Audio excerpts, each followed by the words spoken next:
Welcome students, आज हम करेंगे अपना नेक्स्ट चैप्टर का नेम है census and sample method of collection of data.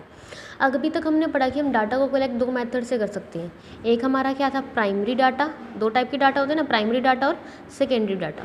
अभी तक आपको पता है ये सेकेंडरी डाटा को देखो हमें कलेक्ट कराया मिल जाता है, हम किसी भी अदर पर्पस से जो किसी ने डाटा कलेक्ट किया हम उसी से डाटा ले सकते हैं, वो सेकेंडरी डाटा था। लेकिन प्राइमरी डाटा वो क्या था कि जब हम अपने खुद के पर्पस के लिए अपनी इन्वेस्टिगेशन से रिलेटेड खुद डाटा इकट्ठा करते हैं, तो वही हमारा क्या होता है, प्राइमरी डाटा। लेकिन प्राइमरी डाटा को हम दो तरीके से क्या कर सकते हैं, कलेक्ट कर सकते हैं। ठीक है, फर्स्ट हमारा क्या आता है, सेंसस मेथड। सेकंड होता है हमारा सैम्पल मेथड। अब इन दोनों में फ़र्क क्या होता है, देखो सेंसस मेथड का मतलब होता है जिसमें हम पूरी की पूरी पॉपुलेशन को इंक्लूड करते हैं। ठीक है, समझ आया। सेंसस मतलब जितने भी हमारा इन्वेस्टिगेशन एरिया है, कि हमने सोचा कि हमने 100% का क्या करना था, डाटा इकट्ठा करना था, तो उन सभी 100% से जब मैंने डाटा को कलेक्ट कर लिया तो वो क्या हो जाएगा, सेंसस मेथड। समझ आया कि जितनी भी मेरी आइटम थी, जितने भी हमारी पॉपुलेशन है, उन सभी से डाटा इकट्ठा कर लेना क्या कहलाता है, सेंसस मेथड कहलाता है। सेकंड क्या होता है हमारा, सैम्पल मेथड। सैम्पल मेथड का मतलब उस पूरी पॉपुलेशन का डाटा इकट्ठा ना करना। जैसे देखो डायग्राम बना हुआ है, ये हमारी क्या है, पूरी पॉपुलेशन है। ठीक है, इस पॉपुलेशन में जितने भी पर्सन है हमने सबसे डाटा इकट्ठा किया, कलेक्ट किया, उनसे इन्फॉर्मेशन ली, वो क्या था हमारा, सेंसस मेथड। लेकिन सैम्पल मेथड के अंदर क्या होता है कि अगर हम सभी पीपल से डाटा कलेक्ट करने की बजाय उसमें से कुछ पर्सनस को सेलेक्ट कर लेते हैं। ठीक है, जैसे मैंने कहा कि इन सभी में से मैंने 3 आइटम्स को सेलेक्ट कर लिया और उन्हीं से डाटा इकट्ठा करके मैंने रिजल्ट निकाल दिया, तो वो क्या हो जाएगा, सैम्पल। कि मैंने पूरी पॉपुलेशन को रिप्रेजेंट करने वाले कुछ सैम्पल्स इकट्ठे किए, उनसे डाटा कलेक्ट किया और अपनी रिजल्ट को फाइंड किया। ठीक है, तो वो किसके अंदर आते हैं, सैम्पल मेथड के अंदर आते हैं। अब हम एक्सप्लेनेशन में पढ़ेंगे। तो फर्स्ट हमारा क्या था, सेंसस मेथड। सेंसस मेथड क्या होता है, census method is that method in which data are collected covering every item of the universe or population relating to the problem under investigation। कि सेंसस मेथड एक ऐसा method होता है जिसके अंदर हम सभी का डाटा इकट्ठा करते हैं जिसकी जो हमारी इन्वेस्टिगेशन प्रॉब्लम के अंडर आते हैं। ठीक है, मतलब इन्वेस्टिगेशन के अंदर जो हमारी प्रॉब्लम है या फिर जो हमारा क्वेश्चन है या हम जो रिजल्ट फाइंड आउट करना चाहते हैं, उससे रिलेटेड जितने भी पॉपुलेशन है या फिर जितने भी पर्सन आते हैं, यूनिवर्स जितना है, उन सब से जब हम डाटा इकट्ठा कर लेते हैं, मतलब किसी को छोड़ते नहीं है। ठीक है, मान लो हमारी पॉपुलेशन 100% की है, 1000% की है, सबसे हमने डाटा इकट्ठा किया, वो हमारा क्या हो जाता है, सेंसस मेथड हो जाता है। ठीक है, फॉर एग्जांपल जैसे इंडिया के अंदर क्या किया जाता है, सेंसस मेथड अप्लाई किया जाता है, यूज़ किया जाता है जब हमें क्या निकालनी हो, पॉपुलेशन निकालनी हो। ठीक है, हम हर साल क्या होता है, सेंसस सर्वे होता है ना कि इंडिया के अंदर टोटल पॉपुलेशन कितनी है, ऑक्यूपेशन लोगों का क्या है, मेल कितनी है, फीमेल कितनी है, तो उसके लिए क्या होता है, हर 10 ईयर्स के बाद क्या होता है, सर्वे होता है, उसमें क्या निकाला जाता है, रिजल्ट निकाला जाता है। तो उसमें उस टाइम क्या जाता है, पॉपुलेशन के हर पर्सन से क्या किया जाता है, डाटा इकट्ठा किया जाता है, तो वो क्या हो जाएगा, सेंसस मेथड।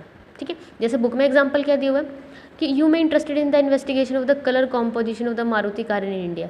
कि अगर आप क्या सोचते हो कि मारुति कार का कलर कॉम्पोजिशन कैसा है, तो सेंसस मेथड के अकॉर्डिंग आप डाटा किससे कलर करोगे, collected data on the colour of the each and the every car sold in India. सबसे आपको चेक क्या करना था कि मारुति कार की कौन सी, मारुति कंपनी की सबसे ज़्यादा कार कौन सी बिकती है।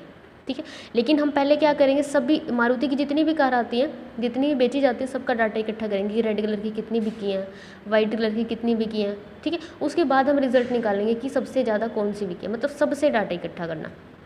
ठीक है, समझ आया आपको। मैंने आपको ये वाला एग्जांपल आपको पहले ही बताया कि हर साल क्या किया जाता है, सर्वे किया जाता है पॉपुलेशन का, उसमें देखा जाता है कि कितने पर्सन कंट्री के अंदर पॉपुलेशन, कितने मेल्स हैं, फीमेल्स हैं। ठीक है, उनके हर डाटा उनको इकट्ठा किया जाता है, तो उस टाइम हर पर्सन से इंक्वायरी की जाती है, तो उसको हम क्या बोलते हैं, सेंसस मेथड बोलते हैं। उसके बाद आती है इसकी सुटेबिलिटी ऑफ सेंसस मेथड की। जो सेंसस मेथड है उसकी सुटेबिलिटी क्या रहेगी, कहाँ कहाँ पे इसको यूज़ किया जाता है। जहाँ पे हमारा सैंपल का साइज़, पॉपुलेशन का साइज़ क्या होगा, स्मॉल होगा, क्योंकि अगर पॉपुलेशन का साइज़ बहुत ज़्यादा बड़ा होगा तो हम सबसे डाटा इकट्ठा नहीं कर सकते, तो इसलिए जहाँ पे पॉपुलेशन का साइज़ हमारा छोटा है हम वहाँ पे इसको यूज़ करते हैं। Widely diverse item in the population, जहाँ पे हमारी जो पॉपुलेशन है वो क्या है, डाइवर्स है। डाइवर्स का मतलब क्या होता है कि अलग अलग नेचर की है, डिफरेंट नेचर है, जिसकी वजह से हम क्या करेंगे, अब हर कोई अलग अलग पर्सन एक दूसरे से अलग अलग है, तो हर किसी का हम क्या करेंगे, डाटा इकट्ठा करेंगे। उसके बाद थर्ड आता है requirement of the intensive examination of the different item, जहाँ पे इंटेंसिव का मतलब होता है अच्छे से चेक करना, जिसमें एवरी आइटम को हमें इंक्लूड करना पड़ेगा। ठीक है। तो हमें क्या करना पड़ेगा, जहाँ पे हमें इंटेंसिव करने एग्जामिनेशन करना, मतलब अलग अलग आइटम को अच्छे से चेक करने की ज़रूरत है, तो हम क्या करेंगे, सेंसस मेथड का यूज़ करेंगे। फोर्थ आता है high degree of accuracy and reliability, जहाँ पे एक्यूरेसी की ज़रूरत पड़ती है कि मतलब वहाँ जहाँ पे हमें एक्यूरेट डाटा चाहिए, रिलायबल डाटा चाहिए जिस पे हम विश्वास कर सकते हैं, जहाँ पे हम कोई भी चेंजेस नहीं कर सकते, एकदम एक्चुअल डाटा चाहिए, ठीक है। तो वहाँ पे हम कौन सा मेथड यूज़ करते हैं, सेंसस मेथड को यूज़ करते हैं। उसके बाद आती है इसकी मेरिट्स क्या होंगे। फर्स्ट है रिलायबिलिटी एंड एक्यूरेट। देखो पहले ही हम कह चुके हैं कि अगर हम हर पर्सन से डाटा इकट्ठा करेंगे तो क्या उसके अंदर कोई बायसनेस हो सकते, नहीं हो सकती। वो डाटा क्या होगा, 100% एक्यूरेट होगा, रिलायबल होगा, हम अच्छे से उस पर विश्वास भी कर सकते हैं। उसके बाद है लेस बाइस्ड। लेस बाइस्ड का मतलब उसमें कुछ भी चेंजेस नहीं किए जाते, क्योंकि इन्वेस्टिगेशन है, अपने अकॉर्डिंग ही क्या बताएगा, सारी इन्फॉर्मेशन देगा। क्योंकि सैम्पल होता तो हम बीच में चेंजेस हो सकते थे, लेकिन यहाँ पे तो हर पर्सन से डाटा पूछा गया, तो यहाँ पे बायसनेस की कोई भी टेंशन नहीं रहती, लेस बायसनेस होती है। उसके बाद है एक्सटेंसिव इन्फॉर्मेशन। एक्सटेंसिव का मतलब होता है बहुत ज़्यादा इन्फॉर्मेशन, मतलब हम एक पर्सन से डाटा इकट्ठा करें तो जो चाहे हम उससे पूछ सकते हैं ना। तो इस इन्फॉर्मेशन के थ्रू, मतलब सेंसस मेथड के थ्रू हम क्या कर सकते हैं, एक्सटेंसिव मतलब बहुत ज़्यादा डाटा इकट्ठा कर सकते हैं। क्योंकि यहाँ पे क्या किया जाता है, यूनिवर्स मतलब जितनी भी हमारी पॉपुलेशन है, यूनिवर्स में जितने भी पीपल्स हैं, सभी से क्या किया जाएगा, डाटा इकट्ठा किया जाएगा, ठीक है। जैसे मैंने बताया कि हर एवरी 10 ईयर्स में क्या होता है, डाटा इकट्ठा किया जाता है पूरी पॉपुलेशन से। तो हमसे पूछ सकते हैं ना कि कंट्री कितने हर डिफरेंट पार्ट में, कंट्री के डिफरेंट पार्ट में कितने पर्सन्स रहते हैं, उनकी एज ग्रुप क्या है, मेल फीमेल कितने हैं, वो एजुकेशन कितनी है, उनका स्टेटस क्या है, ऑक्यूपेशन क्या है, या फिर और अदर इन्फॉर्मेशन। तो इसलिए हम कह सकते हैं कि एक्सटेंसिव मतलब बहुत ज़्यादा इन्फॉर्मेशन हम क्या कर सकते हैं, कलेक्ट कर सकते हैं, ठीक है। उसके बाद नेक्स्ट आता है हमारा स्टडी ऑफ डाइवर्स करेक्टरिस्टिक्स, कि जो हमारी करेक्टरिस्टिक्स अलग अलग नेचर की होती है। डाइवर्स का मतलब होता है अलग अलग नेचर की, जहाँ पे अलग अलग नेचर की पॉपुलेशन होती है, तो हम हर बारे में हर इन्फॉर्मेशन से कलेक्ट करते हैं और उनसे स्टडी कर सकते हैं। उसके बाद है स्टडी ऑफ कॉम्प्लेक्स इन्वेस्टिगेशन, जहाँ पे हमारी इन्वेस्टिगेशन का एरिया क्या है, कॉम्प्लेक्स है। तो कॉम्प्लेक्स नेचर की है, तो हमें क्या करना पड़ेगा, हर आइटम से, हर सेंसस में जितनी पॉपुलेशन, हर से हमें क्या निकालना पड़ेगा, रिजल्ट लेना पड़ेगा। तो इसलिए हम क्या कर सकते हैं, जो हमारी इन्वेस्टिगेशन कॉम्प्लेक्स है वहाँ पे हम स्टडीज़ को कर सकते हैं। उसके बाद आता है इनडायरेक्ट इन्वेस्टिगेशन।